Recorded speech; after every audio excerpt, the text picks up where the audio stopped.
Bonsoir tout le monde, comment vous allez? J'espère que vous vous portez tous à merveille et que vous avez passé une agréable semaine de travail. Bienvenue dans cette revue du dimanche 3 août 2025. Je tenais à remercier toutes les personnes qui, depuis le début, essayent quand même de soutenir la page tout en rajoutant quand même un like ou en laissant un commentaire au moment de visionner la vidéo. Ça fait plaisir et ça motive. Et j'aimerais qu'on aille beaucoup plus loin. Donc, essayez souvent, à la fin de chaque live, de le partager à des personnes qui à suivre qui traîne déjà comme vous, pour qu'on puisse faire évoluer la chaîne et tout. Donc, pour la science d'aujourd'hui, je ne serai pas tellement long puisque il y a déjà beaucoup de facteurs, il y a déjà assez de choses que nous pouvons constater. D'abord, nous avons eu un fail au cours de cette semaine sur le dollar américain, c'est-à-dire, on pensait vendre en fait le dollar américain quelque part dans cette zone, c'est-à-dire après qu'il ait touché la ligne de tendance, on a attendu une confirmation dans la zone ici. Mais malheureusement, nous avons le prix qui a donc fait comme un raté ici, ça ne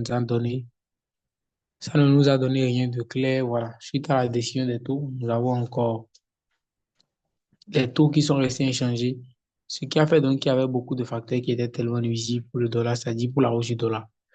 Donc, je pense qu'à partir de cette séance, je peux commencer par me dire aussi sur le dollar américain. Pourquoi? Parce que j'ai le pic, j'ai les deux derniers pics qui sont ici, c'est-à-dire celui-ci, les deux derniers sommets, principalement celui-ci et celui qui est là, qui sont cassés, ce qui voudra dire que ce sera peut-être des signaux de confirmation, c'est-à-dire des signaux de reprise haussière que le dollar américain est certainement en train de me laisser. Donc, je peux me baser sur le support qui est ici en me disant que je vais attendre la clôture de ce chandelier. S'il clôture dans la zone, ça voudra dire que nous pouvons assister banalement à un rejet à la hausse. Et s'il clôture hors de la zone, ça voudra dire que nous allons assister à un scénario qui sera beaucoup plus différent. Cette fois-ci, nous allons compter sur la ligne de tendance et non sur le support qui est plutôt ici. Donc, si le prix essaie de réagir, vous voyez, vous pouvez avoir même un double top très intéressant qui est en train de se former. Un instant, vous voyez, nous avons comme un double top très intéressant qui se forme. Ça peut être donc une bonne configuration si éventuellement le dollar américain réagissait comme cela se doit. Donc, c'est un peu mes prévisions du point de vue technique, c'est-à-dire je suis dans une lancée haussière suite à la confirmation que j'ai en train dernièrement d'avoir. Voilà, donc nous allons voir rapidement du point de vue de la fondamentale ce que nous avons par rapport au calendrier économique en temps réel. Voilà, donc en ce qui concerne le calendrier économique, le lundi, nous avons la commande à l'industrie mensuelle, nouvelle pas très importante. Bon, je vais filtrer trois taureaux déjà.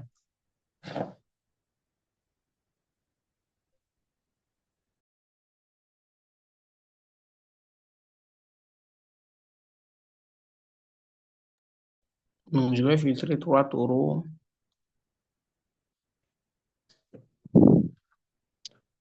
Voilà, dès que je filtre, les jours les plus dangereux sont mardi. Nous avons le PMI des services qui est ici selon les prévisions ne bouge pas. Nous avons donc après ça l'ISM, l'indice du PMI non manufacturé de l'ISM, donc positif. Le stock de pétrole brut et au niveau du chômage hebdomadaire, nous constatons une certaine hausse. Donc la semaine ne sera pas une semaine très mouvementée. La semaine ne sera pas une semaine très mouvementée. C'est pas comme les autres semaines d'ailleurs où nous avons des variations journalières sur le RUSD qui vont jusqu'à 1400 points, voilà, suite de beaucoup d'actifs.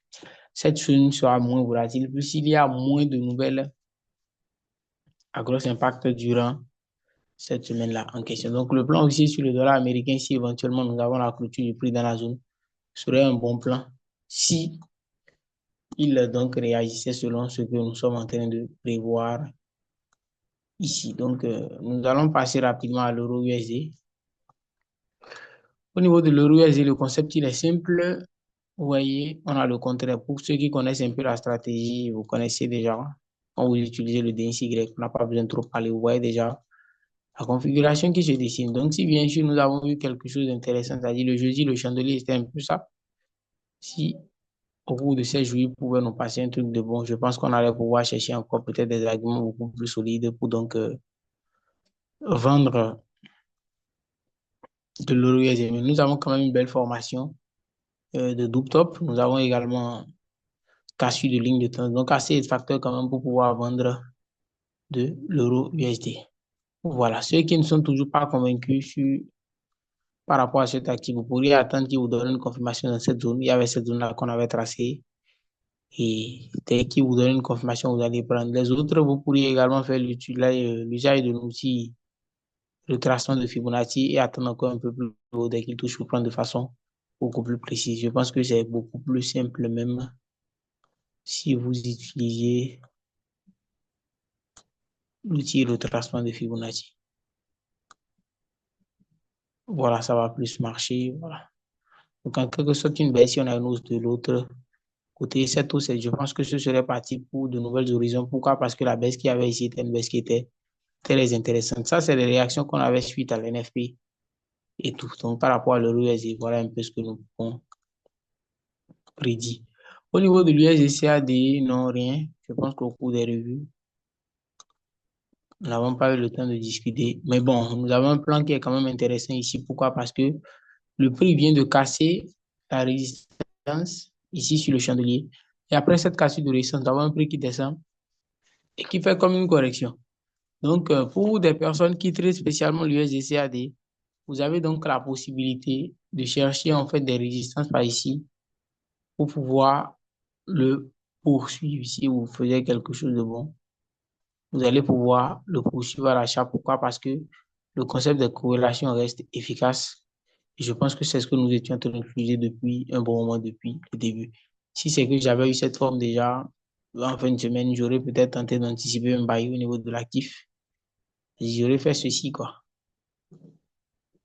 J'aurais placé une position à la clôture. Mon SL en bas ici, je vais pousser pour aller chercher un TP beaucoup plus intéressant. Donc, le niveau qui est ici peut être un TP pour moi. Donc, je vais chercher pour poser. Mais vu que je n'étais pas devant les graphiques, j'aurai une certaine difficulté pour pouvoir concevoir le concept et tout. Sinon, c'est une bonne configuration. À l'ouverture des marchés financiers, si le prix peut baisser un peu, histoire de réduire encore le risque, et qui va réduire, je pense qu'on va pouvoir entrer à l'achat sur les CAD en raison donc du DNCY tout à l'heure. Voilà. Le trade le plus intéressant de la semaine, c'était celui qui concernait le JBP JPY. Par rapport au JBP JPY, généralement, c'est-à-dire c'est 2 TP parce que depuis le début de la revue, je ne faisais que parler de l'actif. Donc, nous avons un premier TP qui était intéressant suite à l'NFP et un second. Mais ce qui est mauvais dedans, c'est que quand vous allez en unité de taille inférieure, pour nous qui allons chercher, pour nous qui faisons du moyen terme, je dirais, nous allons dans les petites unités de temps trouver. Donc ici, j'ai tenté un sel, le sel a coulé jusque-là. Donc à un niveau, c'est revenu me sortir sur BE, c'est un BE. Et systématiquement, après le BE, ça a coulé. Donc je suis entré en position ici quelque part dans les NFP pour ceux qui ont pu suivre mes statuts. Je pense avoir l'excès et la capture de la performance dans le canal Telegram. Donc, ce qui m'a fait donc profiter et j'ai eu un TP banalement. Donc, pour les personnes qui ont suivi dans le groupe de signaux gratuits, je pense que c'était un BE. Et cette fois-ci, le prix a touché donc un niveau intéressant. Donc, nous pouvons nous attendre à un retracement du prix peut-être jusqu'à une zone 50-61 Fibo ou carrément à une continuation sur plusieurs facteurs. C'est-à-dire, tout va dépendre de ce que le prix nous présente au cours de la semaine avant que nous ne puissions agir. Donc, c'était un peu ce que j'avais à présenter sur les UPJPY. Du côté de l'USDC, HFSI a dit pas vraiment, je n'ai pas voulu allonger le discours parce que au cours des autres revues, je n'ai pas très souvent appuyé le raisonnement au niveau de cet actif. Ce qui n'empêche pas quand même d'aller en 4 heures et de chercher une bonne zone pivot. Si vous avez une bonne confirmation, vous allez pouvoir tenter. Pourquoi? Parce que l'actif est en tendance haussière, vous avez beaucoup de facteurs. Voilà, mais quand même dans le groupe, je vais essayer, quand il y aura cette opportunité de pouvoir donc les balancer. Je pense que pour la revue, ce sera tout, nous n'allons vraiment pas être long. C'est sur les actifs sur lesquels nous avons l'habitude de poser.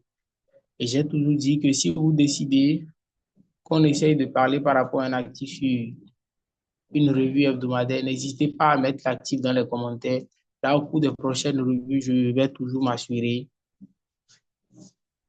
de bien faire le choix est de mettre vos actifs donc dans la liste pour donc les prochaines revues hebdomadaires. Donc, nous sommes à la fin de cette revue. Je vous remercie beaucoup et n'oubliez pas de liker surtout la page et partager. Merci et passez un agréable dimanche.